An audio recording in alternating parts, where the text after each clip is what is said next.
Professor Cid Mauro, assessor de ensino religioso da Secretaria de Estado de Educação do Acre, com o 9º ano na aula Diálogo Interreligioso e o Respeito à Liberdade de Credo.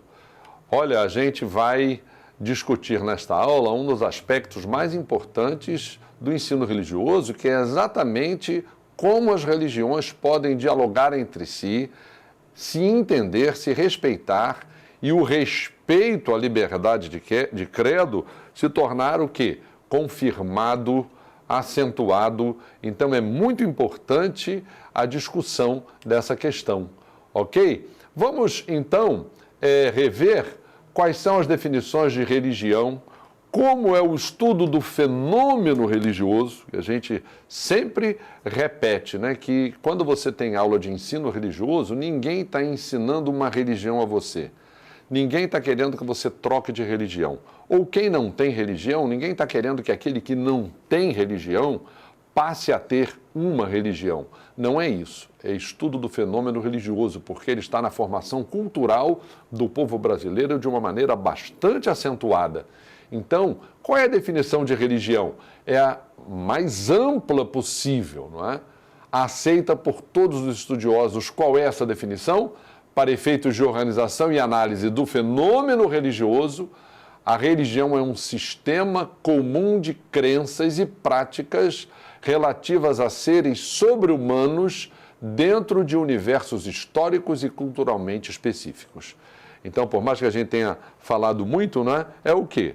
O contato com seres sobre-humanos, seres transcendentais, toda religião tem isso, e como é essa manifestação dentro de uma cultura, dentro de um contexto histórico. Toda religião tem uma história, né? A gente acabou de dizer que a própria formação histórica do Brasil está relacionada com uma religião.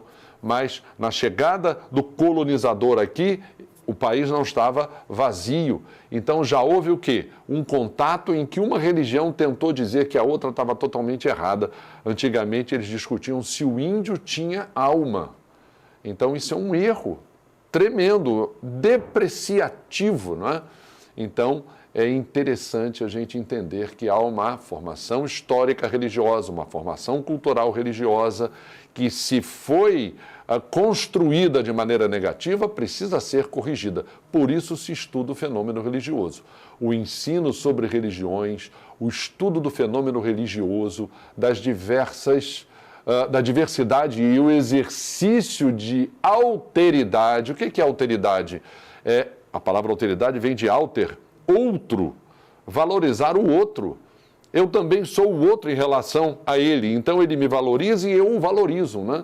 O exercício da alteridade, o estudo da diversidade, eles devem ter conteúdos trabalhados na escola pública, no ensino religioso. O ensino religioso existe para isso.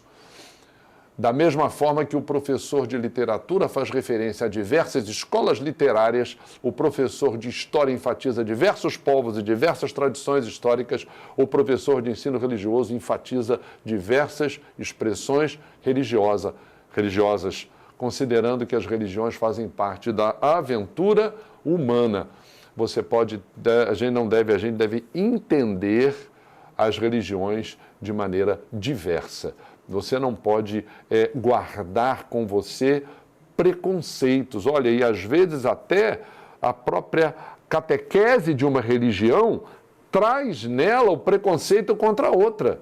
A gente tem que observar isso. Por isso que a escola tem que ser esse espaço isento de influência de qualquer religião. Claro que o professor de ensino religioso, ele tem a sua religião, ou ele até não tem religião, mas ele tem que ser muito bem preparado para mostrar para você que uma religião não pode ter nem no seu ensino para os seus adeptos qualquer elemento de preconceito contra uma religião diferente, ok? E o que é o diálogo interreligioso? É o reconhecimento dessa variedade religiosa. Corresponde à variedade humana. Os seres humanos são diferentes, por isso eles têm religiões diferentes.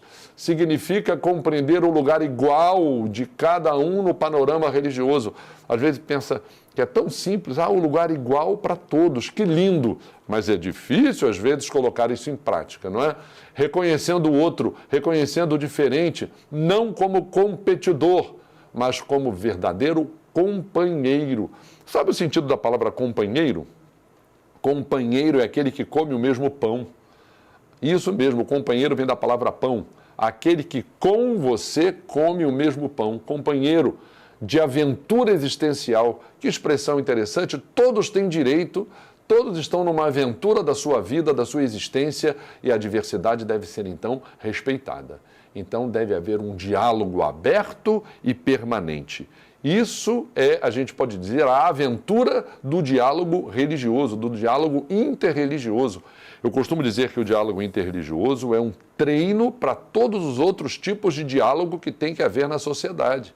Ok? A questão de gênero, a questão de raça, a questão de nível social, o preconceito que se tem a respeito do hemisfério norte, hemisfério sul, nações desenvolvidas, nações subdesenvolvidas, a questão do lugar onde se mora numa cidade, ele é da periferia, diversos outros treinos de discriminação que precisam ser corrigidas.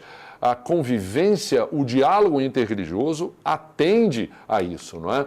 Vamos ver aqui necessidade e prática do diálogo interreligioso. Os avanços tecnológicos da nossa era facilitaram e tornaram ao mesmo tempo urgente a comunicação, estreitaram as diferenças, a convivência se ampliou.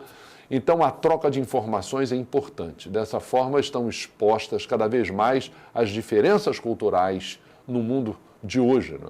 Esse evento tem mostrado a necessidade de incluir o diálogo interreligioso entre as ações para promover uma interação pacífica entre os povos na sociedade moderna.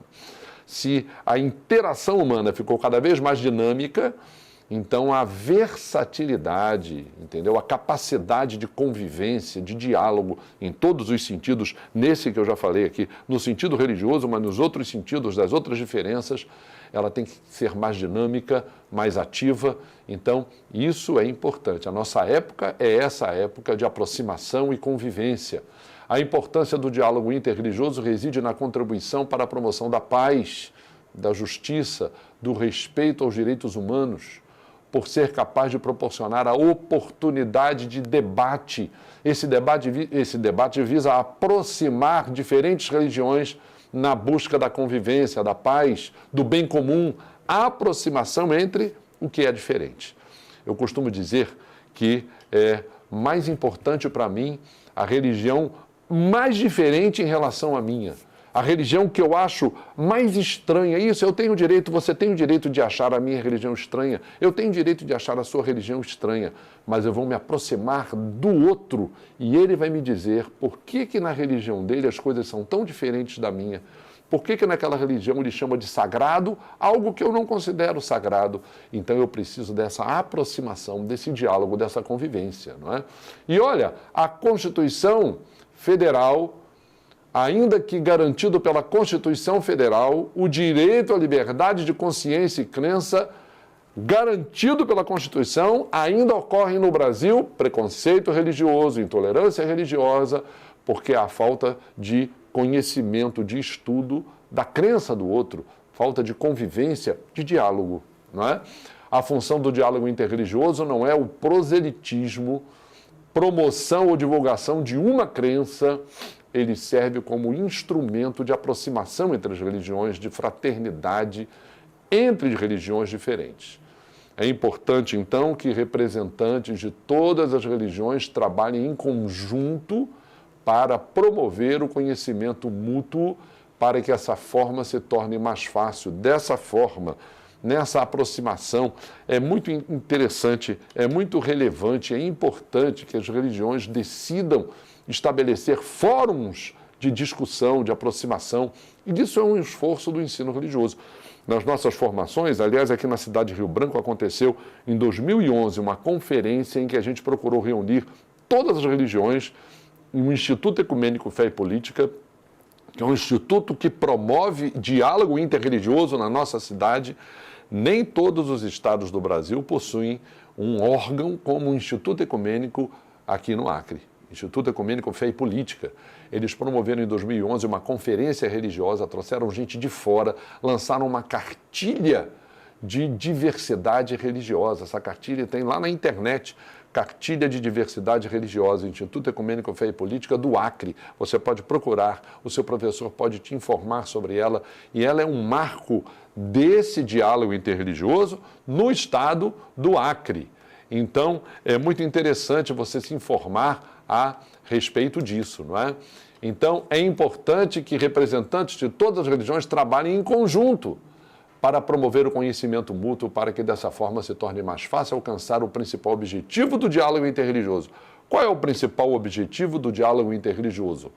Evitar conflitos, pela compreensão das diferenças, aceitação do outro, seja ele religioso ou não religioso. Vamos ver agora o direito à liberdade de crença? Vamos reafirmar isso, né? O diálogo interreligioso existe nesse contexto de liberdade de crença, então, para isso, é necessário reafirmar esse direito, não é? Olha, liberdade de crença é um princípio constitucional. A Constituição Federal, no artigo 5º, no item 6º, estipula ser inviolável a liberdade de consciência e de crença, assegurando o livre exercício dos cultos religiosos, garantindo na forma da lei a proteção aos locais de culto e suas liturgias. Você já sabia que religiões de matriz africana aqui no Acre já foram importunadas no seu local de culto com som? Uma outra religião chegou lá e colocou som, atrapalhando o culto. Isso já aconteceu aqui. O Instituto Ecumênico Fé e Política foi chamado a conversar, foi nesse lugar, reuniu os líderes desse lugar e nós conversamos. Eu estive presente nessa reunião dizendo que proteção ao lugar de culto está garantida mediante a lei, não é? O que significa liberdade de crença, liberdade de professar qualquer religião, realizar os cultos ou as tradições referentes a essas crenças, manifestar em sua vida pessoal, conforme os seus preceitos, o poder e poder viver livremente de acordo com essas crenças. Roupas, lugares de culto, há religiões que têm lugar de culto fora de um templo. Então, quando você vir um desses cultos, respeite. Quando você vir algum tipo de ritual, de oferenda, respeite, ok? Eu sou de uma igreja evangélica. Uma vez colocaram na porta da igreja evangélica que eu pertenço uma oferenda. O que eu fiz? Deixei lá a oferenda. Falei, por que colocaram aqui? Não sei. Alguém colocou. No dia seguinte, então, eu fui lá e retirei.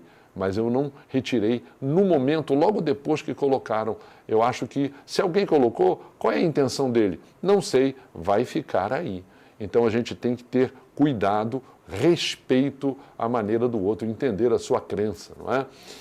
O grau de importância, qual o grau de importância da liberdade de crença? É um direito inerente à condição humana, garantido por segurança jurídica, está na lei. Então, esse direito de crença está garantido pela lei. É um princípio constitucional de liberdade, sendo ilegal que no Brasil haja a predominância de uma religião sobre a outra. Isso é ilegal. Nem existe a religião oficial. Não seja permitido aos cidadãos praticarem qualquer religião de sua escolha ou nenhuma religião, se for o caso, com o mesmo direito. Ok?